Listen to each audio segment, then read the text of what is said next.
Assalamualaikum warahmatullahi wabarakatuh. Selamat siang dan salam sejahtera untuk kita sekalian. Bismillahirrahmanirrahim. La haula wala quwwata illa billah.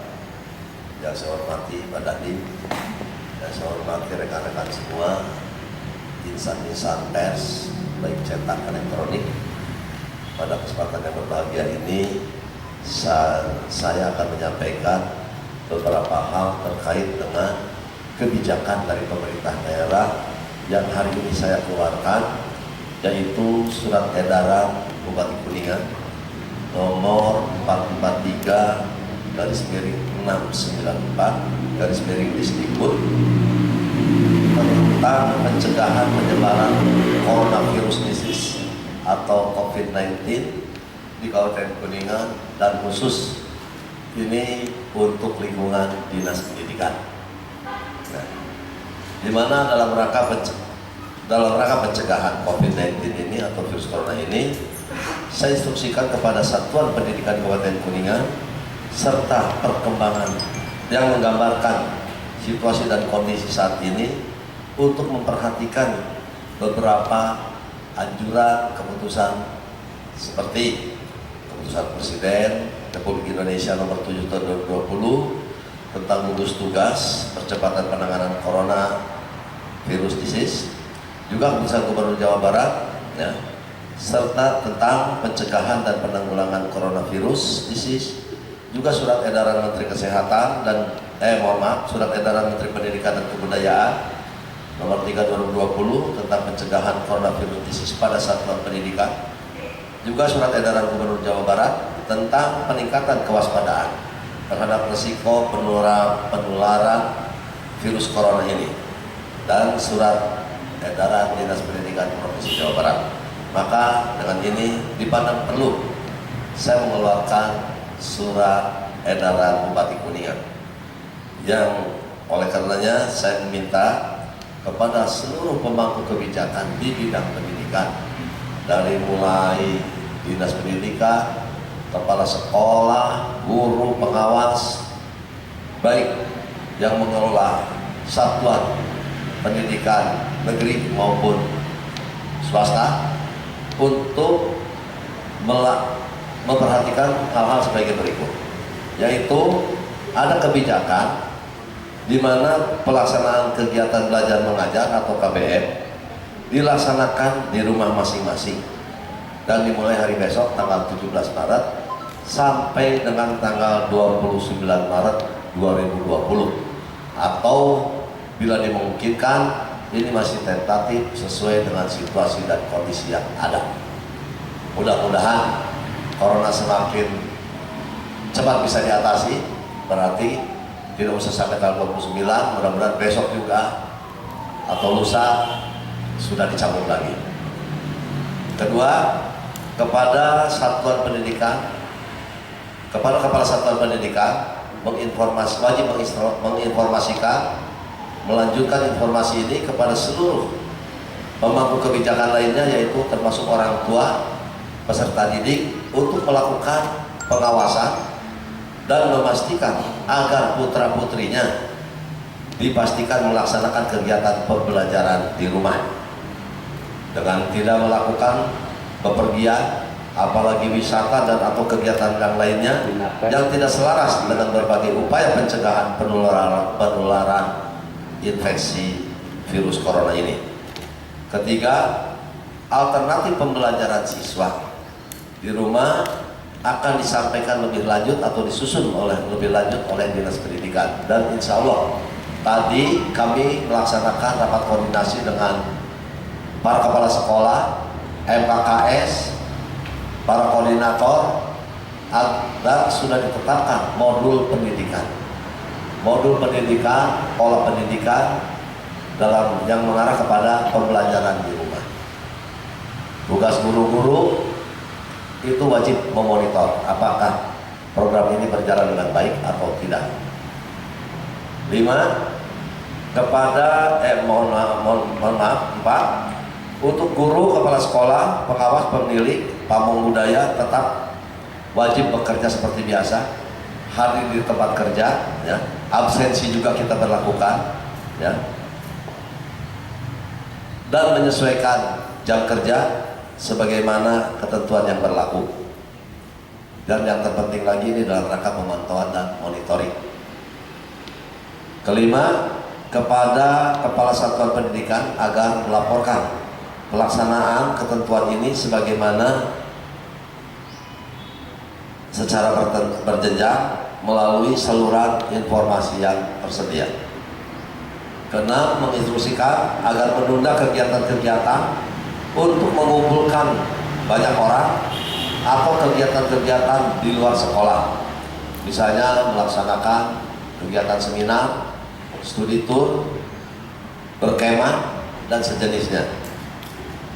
Ketujuh, kepada seluruh pemangku kepentingan pendidikan di lingkup pendidikan, baik guru, tenaga pendidikan, serta peserta didik, agar dibiasakan melaksanakan pola hidup sehat bersih seperti mencuci tangan dan juga memakan makanan-makanan yang bernutrisi baik dalam rangka memperkuat daya tahan tubuh, sekaligus mempedomani surat edaran Gubernur Jawa Barat nomor 400 ya, tentang peningkatan kewaspadaan terhadap risiko penularan infeksi corona.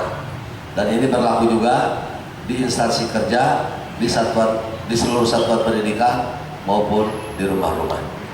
Itu Bapak Ibu sekalian terkait dengan kebijakan lahirnya surat edaran Bupati Kuningan terkait dengan pengalihan proses belajar mengajar yang biasanya di kelas, sekarang kegiatan belajar mengajarnya dilaksanakan di rumah masing-masing. Dan ini tentu memerlukan kerjasama yang baik ya. Kami akan memantau kegiatan ini, termasuk juga memberikan fasilitas melalui LPPL, Lembaga Penyiaran Publik Lokal yang dimiliki oleh pemerintah Kabupaten Kuningan. Itu pun akan membantu agar proses belajar mengajar jarak jauh ini bisa berjalan dengan baik, baik melalui siaran radio yang disiarkan oleh LPPL dan oleh seluruh stasiun radio Kabupaten Kuningan, maupun melalui live streaming dan lain sebagainya. Insya Allah modul sudah dibuat dan tadi sudah disampaikan kepada para kepala sekolah, untuk selanjutnya disampaikan kepada guru-guru yang akan memberikan pelajaran-pelajaran melalui media ini. Itu saja yang saya sampaikan. Mohon maaf apabila ada sesuatu hal yang kurang berkenan. Assalamualaikum warahmatullahi wabarakatuh. Baik, boleh. Ini Pak, tadi kata Bapak bahwa kita para kepala sekolah yang sudah berembuk ya Pak terkait modul pembelajaran Pak. Kalau untuk tingkat SMA itu mungkin tidak jadi masalah Pak, SMA SMK karena kita pakai online atau daring gitu. Tapi kalau untuk tingkat SD sama SMP itu sangat kemungkinan sangat kesulitan dalam proses pembelajaran selama 2 minggu itu di rumah. Karena kenapa? Karena mereka belum mengenal yang namanya teknologi seperti internet Pak, semacam itu. Terus yang kedua yang saya ingin tanyakan, karena ini kita akan memperlakukan kebijakan 2 minggu libur dari tanggal 17 sampai 29 kan. Kira-kira dampak ekonomi untuk Kuningan gimana Pak? Karena yang punten yang namanya angkot itu sangat bergantung kepada anak-anak sekolah Pak. Mohon penjelasan, terima kasih. Assalamualaikum warahmatullahi wabarakatuh. Langsung saja satu-satu. Terima kasih Bayan. Warga Kuningan itu sebagai pelajar, artinya kurang lebih 15-17% penduduk Kuningan ini adalah pelajar. Kami menyadari untuk itu, sehingga pasti akan ada dampak untuk dari adanya kebijakan ini untuk sektor-sektor yang lainnya, termasuk misalnya angkutan dan lain sebagainya. Nah, oleh karenanya mohon dimaklumi bersama. Yang kedua, terkait dengan proses belajar mengajar, termasuk modul. Saya membuat modul-modul tersebut pun sudah disesuaikan dengan silabus yang ada, di mana kami menyadari proses pembelajaran ini sudah hampir menjelang akhir, ya, menjelang akhir. Jadi kita sesuaikan dengan silabus yang sudah ada, yang sudah berjalan, agar anak-anak kita pun tidak terlalu kaget. Adapun tadi dengan pola metode melalui pembelajaran on air ini atau online ini, mungkin ada yang terbiasa, ada yang tidak, itu memang. Tapi insya Allah dengan keterlibatan orang tuanya Dan saya yakinkan juga rata-rata anak-anak kita sekarang sudah jauh lebih cerdas daripada semasa kita kecil. Ya. Dimana sekarang anak-anak kita sudah mengenal, ya, sudah mengenal. Dan saya pun secara tidak langsung tadi menginstruksikan agar kepala sekolah, guru-guru memerintahkan kepada anak-anaknya, tolonglah barangkali yang belum memiliki alat, misalnya HP dan lain sebagainya, untuk bisa berbagi dengan teman-teman sebaya lainnya. Itu yang kami lakukan, Pak ya. Lanjut. Khotbah dari Ketua Presiden, saya ingin membacakan satu hal tentang eksistensi atau kebiasaan kehidupan masyarakat umum di pasar, di mall, dan di umum. Tadi yang Bapak katakan itu kan ada sekitar pendidikan, Pak. Terkait juga dengan pendidikan, bagaimana pendidikan tentang adanya MTS dan MA dan lain sebagainya, gitu, yang berkaitan dengan Kemenag itu. Dalam hal ini kita menyikapi dari semua pendidikan yang ada yang Bapak katakan itu, berharap semua tidak terjadi, ya, tidak terjadi oleh itu. Namun teknis untuk mengatasi masalah ini Pak, bagi anak sekolah, masyarakat di pasar, di mall dan sebagainya. Itu untuk Pak Bupati.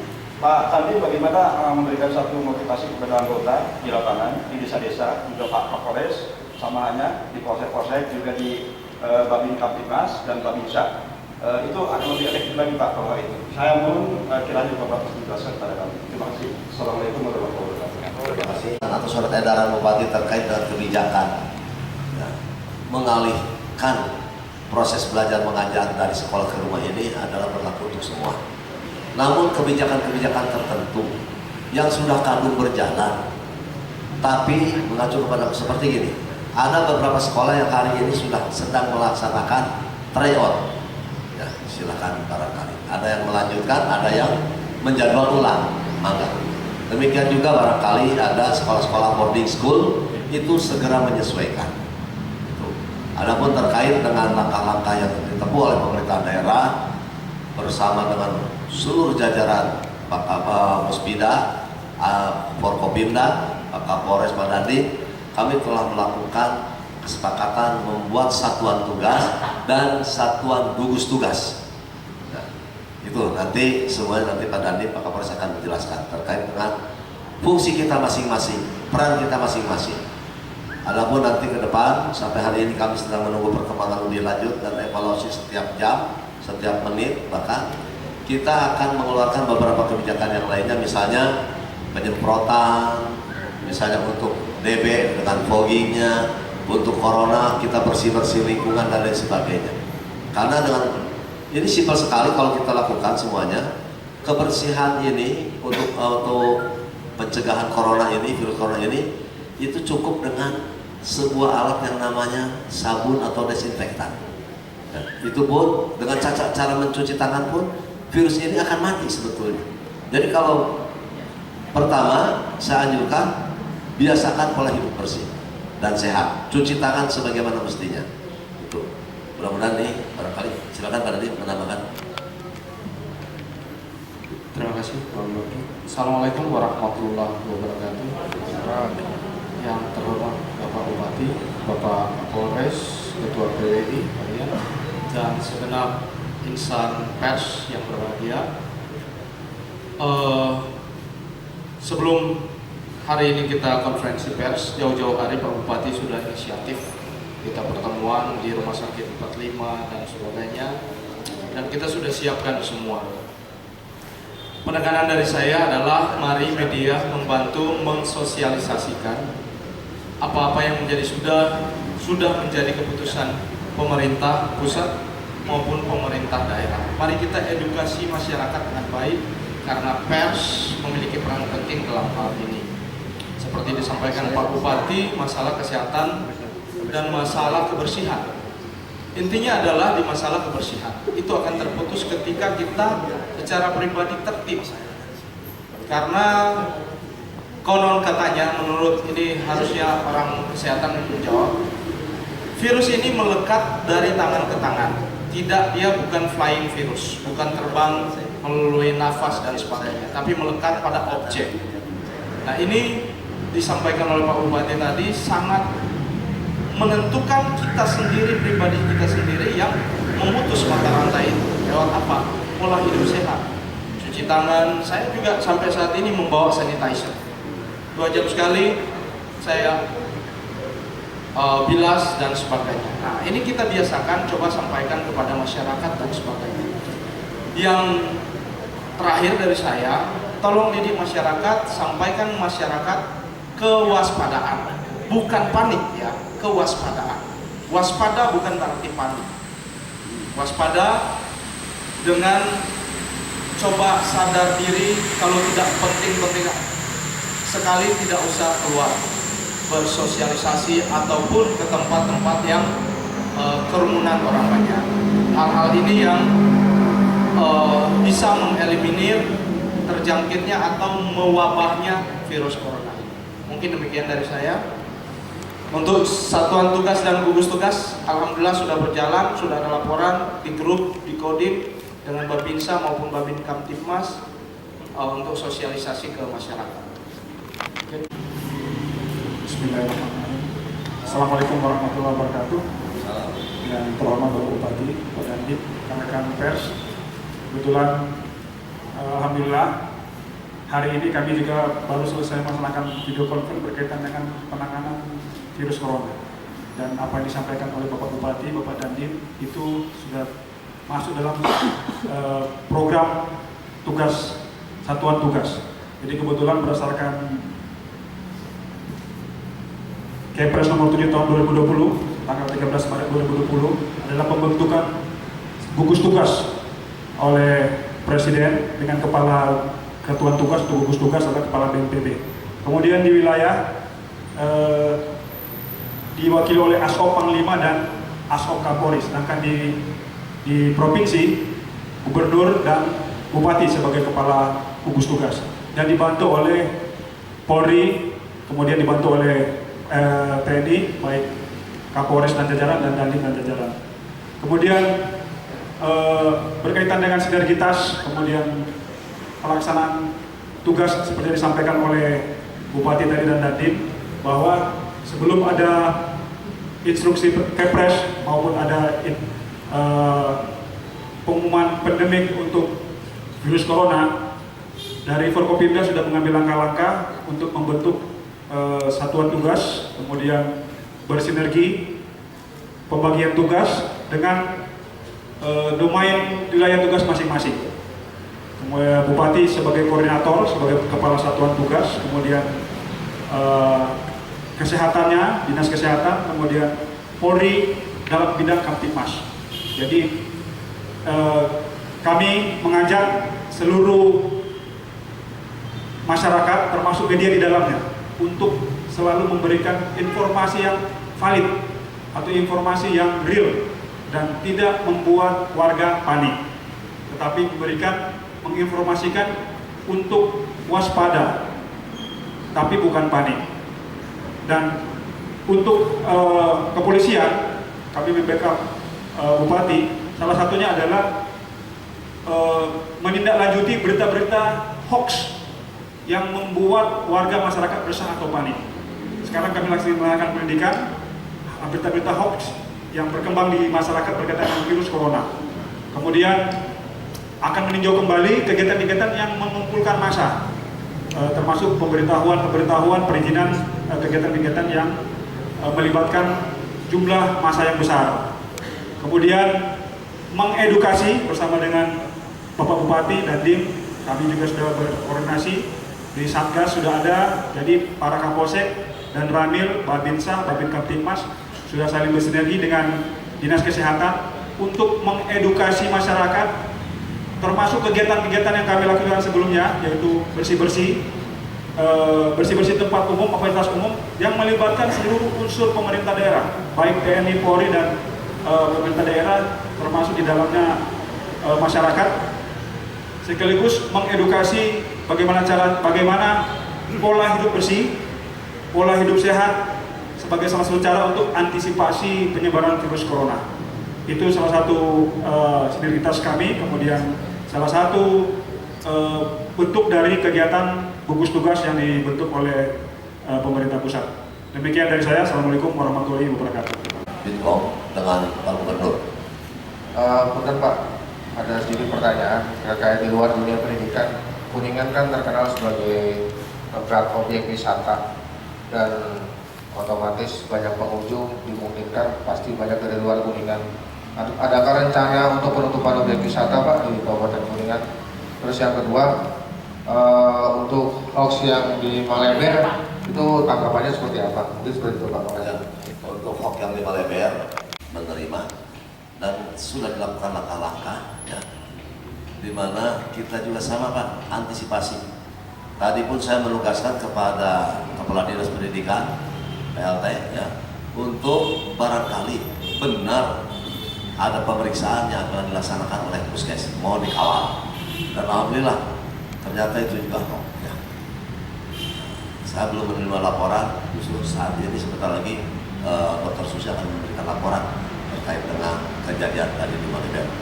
Adapun terkait dengan beberapa tempat-tempat wisata Kabupaten Kuningan, insya Allah kalau milik pemerintah sesuai dengan kewenangan kami secara mutlak akan kami tutup dulu. Misalnya untuk KRK, ya, Cigugur, Waduk Dharma itu akan kami tutup dulu sesuai dengan konsistensi kami yang melarang kepada segenap masyarakat untuk adanya kerumunan atau pengumpulan. Di luar pemerintah gimana Pak? Di luar pemerintah saya akan himbau untuk sama. Ya. Mulai besok. Sampai kapan Pak? Sampai dengan waktu yang belum ditentukan. Mudah-mudahan segera berakhir. Pak Polisi, itu yang mau mengatakan hoax di mana tidak ada pelakunya? Ya, kami sudah membahas juga dan tadi malam informasi yang kami terima dari berbagai pihak berkaitan dengan berita Maleber. Ini lagi ditelusuri oleh Kasat Reskrim kami, dan semua yang ada di berita Maleber itu hoax. Kami ulangi lagi, hoax, tidak betul, dan sudah diklarifikasi oleh Bapak Bupati dan dari Ketua Kepala Puskesmas, termasuk Puspika yang ada di Maleber. Jadi Kapolsek sudah kami panggil, Kasat Intel sudah juga, jadi termasuk sudah koordinasi dengan Dan Ramil dan Kepala Puskesmas. Jadi beritanya hoax. Ini kami sudah tidak lanjuti dalam penyelidikan. Insya Allah apabila ditemukan pelakunya akan kami laksanakan penegakan hukum. Demikian. Untuk kepanikan ekonomi Pak, barangkali tadi supir angkot belum ada jawaban. Ya tadi. Ada kompensasi nggak Pak? Jadi saya sedang memikirkan. Kemarin saya sempat guyonan apa yang harus kita pikirkan untuk tetap mereka tidak terpengaruh terlalu dalam, ya. Dengan misalnya angkot menjadi sepi, perdagangan menjadi sepi, ya. Itu sedang kami pikirkan untuk supaya dampak-dampak ini seminimal mungkin. Oke, gitu dulu ya. Pak, kalau demo kan kerumunan ya Pak ya, dilarang nggak Pak? Dilarang itu pasti. Demo dilarang. Udahlah jangan demo-demo dulu apa, marilah kita dengan segala keprihatinan sikapi masalah corona ini dengan arif dan bijaksana. Satu lagi Pak, terkait pengawasannya Pak. Pak Bupati. Sholat Jumat. Aduh, Sholat Jumat gimana? lupa ya. Sholat Jumat Pak. Sholat Jumatan pasar Pak ditutup nggak Pak?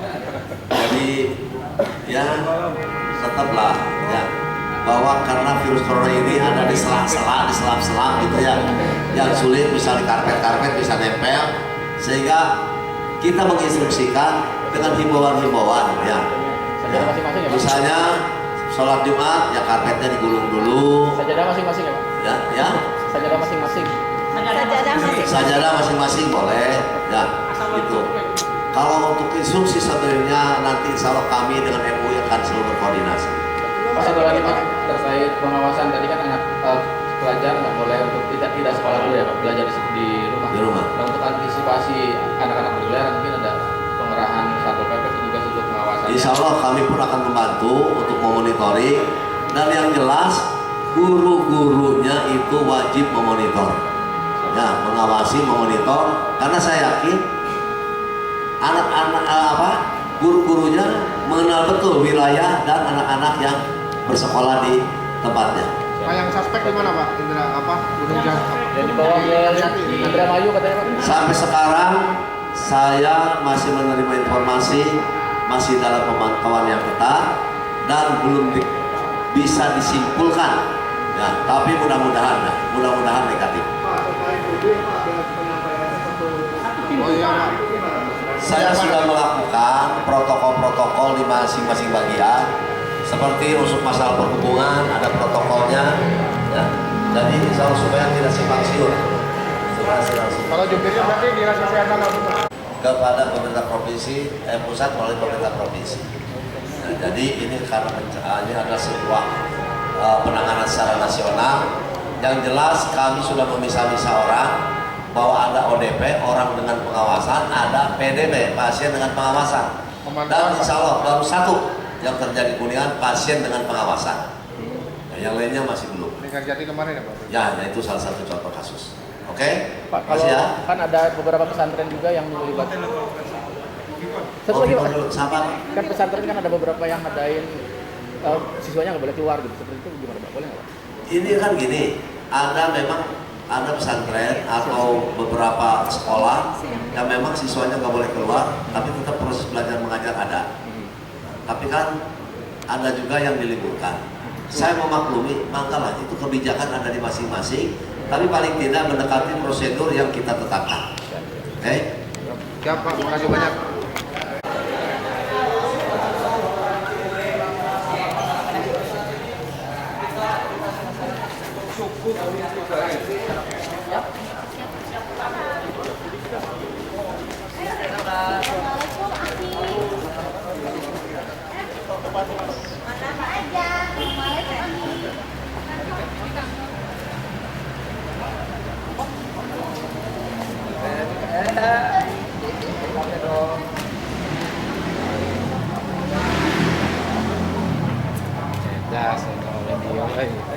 Mantap.